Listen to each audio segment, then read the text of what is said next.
అమ్మ నమస్కారం. శ్రీమాత్రే నమః. శ్రీమాత్రే నమః. అమ్మ, ఎన్నో సందేహాలు ప్రేక్షకులు అడుగుతూ ఉంటారు. ఎన్నిసార్లు అడిగినా, ఎంతమంది వాటికి సమాధానం చెప్పినా ఇప్పటికీ మనసులో ఏదో బాధతో మేము చేయొచ్చా అండి పూజ, మేము ఇలా వ్రతానికి అటెండ్ అవ్వచ్చా అని ఇలా అడుగుతూ ఉంటారు. వారే పూర్వ సువాసినులు. అంటే చాలా రకాల ప్రశ్నలు అడుగుతూ ఉంటారు. ఇలా పలానా వాళ్ళు వ్రతం చేసుకుంటున్నారండి, పిలిచారు, మేము వెళ్ళొచ్చా అసలు వ్రతానికి? పలానా వాళ్ళు నోము నోచుకున్నారు, వాళ్ళు వాయనం ఇస్తూ ఉన్నారు, మేము అసలు వాయనం తీసుకోవచ్చా? పూర్వ సువాసినుల్లో ఇది ఎప్పటికీ ఉండిపోయేటువంటి ఒక ప్రశ్న. ఏం చెప్తారు అసలు? వారు పూజలు చేసుకోవచ్చా? చేస్తే ఎలాంటి పూజలు చేయాలి? వ్రతాలకు వాళ్ళు హాజరవ్వచ్చా? వెళ్ళి అక్కడ దర్శనం చేసుకోవచ్చా? ఆలయాలకు వెళ్ళొచ్చా? అలాగే రంగురంగుల వస్త్రాలు వారు ధరించవచ్చా? ముఖ్యంగా ఎరుపు చీర వారు కట్టుకోవచ్చా? ఎవరన్నా పసుపు కుంకుమ ఇస్తే తీసుకోవచ్చా? వాళ్ళు ఏమన్నా కుంకుమ పెట్టుకోవచ్చా? ఇలాంటివి ఎన్నో సందేహాలమ్మా, వివరించండి. పూర్వ సువాసినులు వ్రతం చేయవచ్చా? పూర్వ సువాసినులు, అసలు సువాసిని అంటే అర్థం ఏంటో తెలుసుకుందాం. సువాసిని అంటే మంచి వాసనలు కలది. సువాసిని అంటే ఇక్కడ భౌతికంగా చూసుకుంటుంటే పంచమాంగళ్యాలు అవ్వచ్చు, కానీ అంతర్ముఖంగా చూసుకుంటే కేవలం అవే కాదు, చాలా ఉన్నాయి.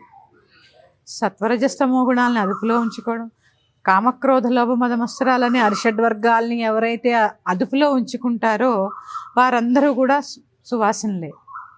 దానికి భర్త ఉన్నాడా లేడా అనే సంబంధం లేదు. నీ అవలక్షణాలని, నీలో ఉండే లోపాలని నువ్వు అదుపు చేసుకునే ప్రయత్నం, దాని పేరే సాధన. ఆ సాధన ఎవరైతే చేస్తూ ఉంటారో వాళ్ళందరూ సువాసనలే. మంచి వాసన కలిగిన వాళ్ళందరూ సువాసినులే. సువాసిని అంటే అర్థము ముత్తైదు అని ఒక అర్థం అయితే, మంచి అంటే నీలో ఉండే అవలక్షణాలు, అరిషడ్ వర్గాల్ని కొద్ది కొద్దిగా విసర్జించే వాళ్ళందరూ కూడా సువాసినులే. ఇక పూర్వ సువాసినులు పూజ చేయవచ్చా? లక్షణంగా చేసుకోవచ్చు. ఎందుకంటే వివాహ సమయంలో ధర్మేచ, అర్థేచ, కామేచ ఈ మూడిటికే మనం ప్రమాణ చేసాం, మనం కూడా ప్రమాణ స్వీకారం చేసాం. కానీ మోక్షేచ అని చేయలే. మోక్షం ఎవరిది వారిదే. పైగా భర్త చేసే దాంట్లో 50% భార్యకు వస్తుందేమో తప్ప భర్త చేస్తే ఆయనే చేసుకోవాలి. భార్య చేసింది ఏది దానికి రాదు. అందుకే ఎప్పుడు దంపతి సమేతంగానే ఆలయ దర్శనానికి వెళ్ళాలి, దంపతి సమేతంగానే వ్రతం చేయాలి, దంపతి సమేతంగానే హోమం చేయాలని ఎందుకన్నారు అంటే, ధర్మాన్ని నేను ఆచరిస్తాను. ధర్మమే కదా ఇదంతా, ఒక గృహస్థు ధర్మం. ఎందుకంటే ఈ వర్ణాశ్రమాల్లో గృహస్థు యొక్క ధర్మాలు ఏంటి తెలుసా? చాలా అన్ని ఆశ్రమాల్లో కంటే గృహస్థాశ్రమం చాలా గొప్పది. ఎందుకంటే నీ చేత్తో 10 మందికి భోజనం వడ్డించవచ్చు చక్కగా. సాధువుల్ని, సన్యాసుల్ని, అలాగే ఎవరినైనా కానీ నువ్వు చక్కగా భోజనం పెట్టి ఆదరించవచ్చు, శుశ్రూష చేయవచ్చు. ఇవన్నీ నీ గృహస్థాశ్రమంలో వివాహం అయిన తర్వాత లభించేటటువంటి కానుక. చాలా గొప్పదమ్మా గృహస్థాశ్రమం. అలాంటి గృహస్థాశ్రమంలో భార్యాభర్త కలిసి ఉన్నప్పుడు భర్త మరణించిన, భార్య మరణించిన, ఇది కేవలం స్త్రీలకే ఎందుకు వర్తిస్తుంది? పురుషుడికి వర్తించదా? అంటే భార్య చనిపోయిన పురుషుడు దేనికైనా అర్హుడు, కానీ భర్త చనిపోయిన భార్య మాత్రం దేనికి అర్హత లేదు.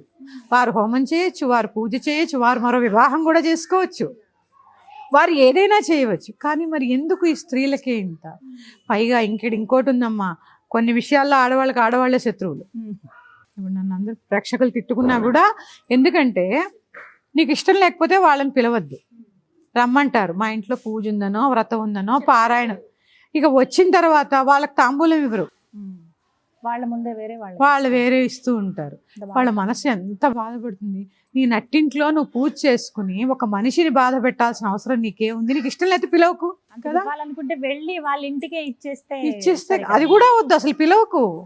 నీకు అంత అనుమానం ఉంటే ఆ స్థితి ఆవిడ కావాలని కోరుకుందా? అవుతూ ఉంటాయి.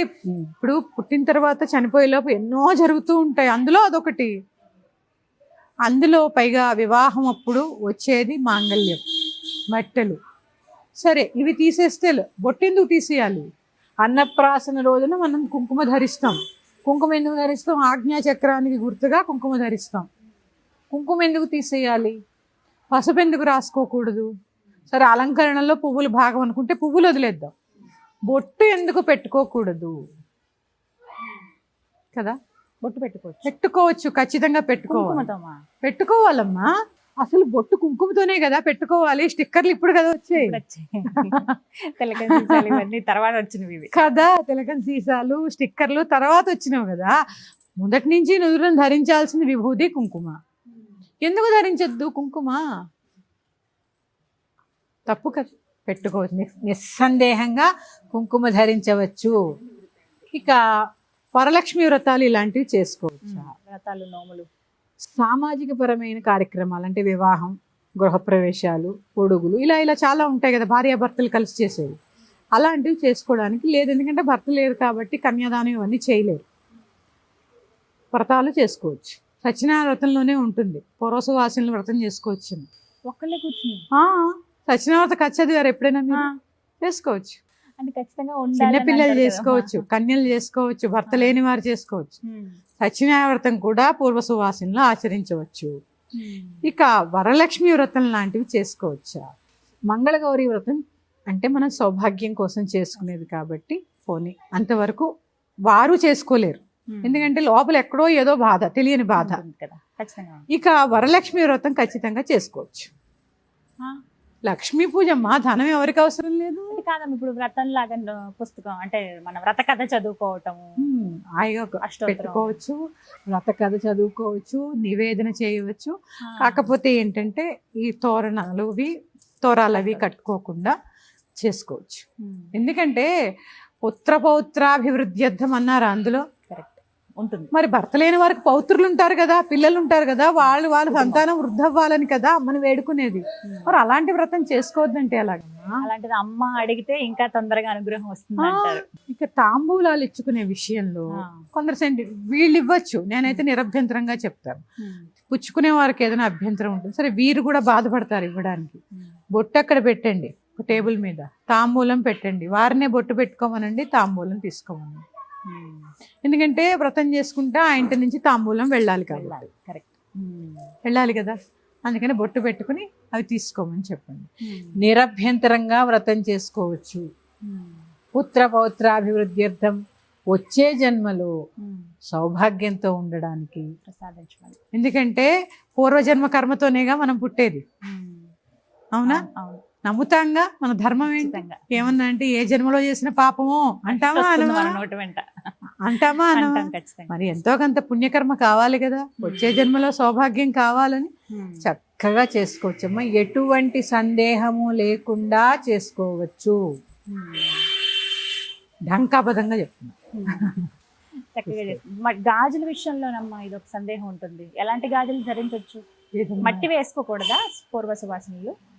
వేసుకోకూడదు అంటే అమ్మ, మనకి పూర్వము చాలా చాలా కట్టుబాట్లలో పెరిగారు. ఎందుకంటే అష్టవర్షాత్ భవేత్ కన్య అని చెప్పి మనకి చెప్పారు. అంటే 8 సంవత్సరాలకు వివాహం చేసేవారు. వీరు కొంచెం పెద్ద పుష్పవతి అయ్యే సమయానికి వీరికి 13 సంవత్సరాలు వచ్చేవి. వృద్ధుల్ని కూడా ఇచ్చి వివాహం చేస్తుండేవారు. కొంతమంది అప్పటికే వీరు పుష్పవతి అవ్వకుండానే వారు కాలం చేసేసేవారు. మరి అప్పటి నుంచి వైదవ్యమే. మరి ఎన్ని కట్టుబాట్లలో ఉండాలి, ఆ పిల్లకి ఏమీ తెలియకూడదు. శిరోముండనం చేసేవారు, తెల్ల చీరలు కట్టేవారు, అన్నీ తీసేసేవారు. ఇప్పుడు తెలుపు దేనికి? స్వచ్ఛతకి కదా సూచన. అంటే అంత స్వచ్ఛంగా ఉన్నాను నేను అని చెప్పడానికే తెల్ల వస్త్రం కట్టుకునేవారు. ఇక ఇంకో విషయం ఉందమ్మా, ఈ సందర్భంగా నేను చెప్పాల్సింది, పూజలో కూడా ఇలా బోర్డర్ లేని చీరలు ఎప్పుడు వాడకూడదు. దేవుడికి కూడా బార్డర్ ఉన్నవి కట్టాలి. బార్డర్, దాని పేరేంటి? సరిహద్దు. అందుకే సన్యాసాశ్రమ దీక్షలో కూడా కొన్ని నియమాలు ఉంటాయి. ఇప్పుడు ఏకవస్త్రం ధరిస్తూ ఉంటారు కొన్ని సాంప్రదాయాలు, కొన్ని సాంప్రదాయాలు చిన్న బార్డర్ను ధరిస్తారు. అంటే ఇంకా చిన్న సరిహద్దు ఉంది మాకు, ఈ సరిహద్దులో మేము ఉన్నాము అని చెప్పడానికే చిన్నవి ధరిస్తూ ఉంటారు. అలాగే భగవంతుడికి రవికల బట్ట వేస్తామా కింద, వరలక్ష్మి అవి కూడా బోర్డర్ లేని వేయకూడదు, అన్ని ప్లెయిన్ తీసుకొచ్చేస్తాం కదా మేమైతే. అయ్యో, బార్డర్ ఉన్నవే వేయాలి. అంటే సరిహద్దు, అమ్మని కూర్చోబెట్టో హద్దులు వేయాలిగా. అసలే ఆవిడ చెంచలమైంది. మనం అలా భద్రపరచుకోవాలి అమ్మని. భద్రపరచుకోవాలి కదా. అందుకని పూర్వ సువాసినులు ఖచ్చితంగా అన్ని పూజలు చేసుకోవచ్చు. తెల్లటి వస్త్రమే ధరించాలి అని చెప్పి లేదు. ఇక మీరు ఇందాక అడిగారు ఎర్ర వస్త్రాలు ధరించచ్చా. ఎరుపు దేనికి సంకేతం? రజోగుణానికి సంకేతం. అలాగే త్యాగానికి, జ్ఞానానికి సంకేతం ఎరుపు. ఎరుపు. అందుకే మనం అమ్మవారి గురించి చెప్పుకున్నాం. ఇవి నీలో రజోగుణం వదిలేసినప్పుడు నువ్వు ఎర్ర చీర కట్టుకో. జ్ఞానం కావాలి అంటే కట్టుకోవచ్చు. జ్ఞానానికి సంకేతం. సరే, స్త్రీలు భర్త లేని వారు ఎర్ర చీరలు కట్టుకోకూడదు. మరి సప్తాశ్వరథమారూఢం ప్రచండం కశ్యపాత్మజం శ్వేతపద్మధరం దేవం తం సూర్యం ప్రణమామి. ఎలా ఉంటాడు అప్పుడు? మరి ఎర్రని కిరణాలు కూడా పడకూడదే.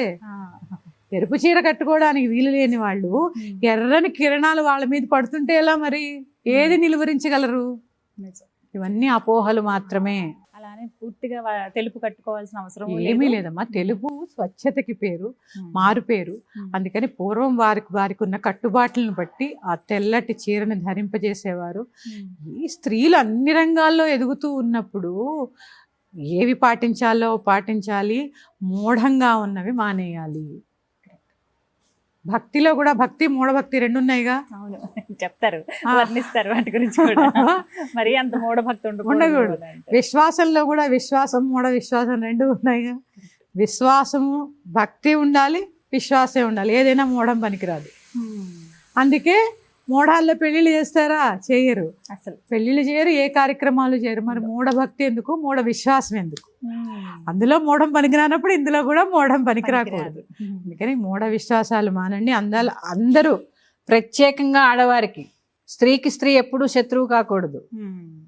ఆవిడకి అలాంటిది వచ్చింది అంటే ఆవిడ కావాలని చేసుకుందా? ఆవిడ కర్మానుసారము జీవితంలో జరగాల్సిన ఒక దుర్ఘటన జరిగింది. చేతనైతే సహాయ సహకారాలు అందించండి, ఆవిడ అందులోంచి పైకి తీసుకురావడానికి ప్రయత్నం చేయండి. అంతేగాని ఇంకా మీ చేష్టలతో, మీ మాటలతో ఇబ్బంది పెట్టద్దు. అమ్మ కుంకుమార్చన చేయొచ్చా? నిరభ్యంతరంగా చేయొచ్చు. కుంకుమ అర్చిస్తున్నావు అంటే నేను చెప్పాను ఇప్పుడే, ఎరుపు రజోగుణానికి సంకేతం. ఇలా వేయడం అంటే నేను రజోగుణం వదిలేస్తున్నా విడిచిపెడుతున్నా అని ఇలా పట్టు కూర్చుంటే ఎట్లా? ఇంకా దాన్ని ఇవన్నీ మీరు అడిగిన ఈ ప్రశ్న రజోగుణం అయింది అంతే కదా. రజోగుణం దాడిపోయి తమోగుణంలోకి వెళ్ళిపోతుంది. అందుకని పూర్వ సువాసనలు అన్నీ చేయొచ్చమ్మా, ఇది చేయకూడదు. ఇంకా నేను విన్నానమ్మా ఒక దురదృష్టకరమైన సంఘటన చూశాను నేను కళ్ళతో. తల్లి కూతురికి వివాహం చేస్తోంది. వాళ్ళ చిన్నాన్నగారు, వాళ్ళ చిన్నమ్మ కన్యాదానం చేస్తున్నారు. ఈ పిల్ల, కడుపున పుట్టిన పిల్ల, ఆవిడ పూర్వ సువాసన అయినందుకు తల్లి ఆశీర్వాదం తీసుకోలే. ఇంత దౌర్భాగ్యమైన స్థితిలో మన సమాజం వెళుతోంది. ఇవన్నీ మూఢనమ్మకాలు. తల్లిని మించిన దైవం లేదు. కళ్ళు పోతాయి, ఇలాంటివి చేయకండి. నేను వచ్చేసాం అప్పుడు అక్కడి నుంచి. అమ్మ ఎవరు చెప్పినా విల్లా, తీసుకోలేదు ఆశీర్వాదం. అయ్యో, ఇలాంటి దౌర్భాగ్యమైన సమాజము. ఎలా అంటే అమ్మ తల్లిని మించిన దైవం లేదు, తల్లే గురువు, మొదటి గురువు. అందుకే మన సాంప్రదాయం ఏం చెప్పింది? మొదట మాతృదేవో భవ, తర్వాత పితృదేవో భవ, తర్వాత ఆచార్య దేవో భవ. తల్లిని మించిన గురువు లేదమ్మా, తల్లిని మించిన దైవం లేదు. అందుకని ఎవ్వరిని మనిషిని మనిషిగా చూడలేనటువంటి కట్టుబాట్లు ఎప్పుడూ వ్యవస్థని పాడు చేస్తాయి తప్ప నిలబెట్టలేవు, ధర్మాన్ని నిలబెట్టలేవు. అదొక్కటి గుర్తుపెట్టుకోండి. మరొక అంశంతో మీ ముందుకు వస్తాను. శ్రీమాత్రే నమః. స్వస్తి.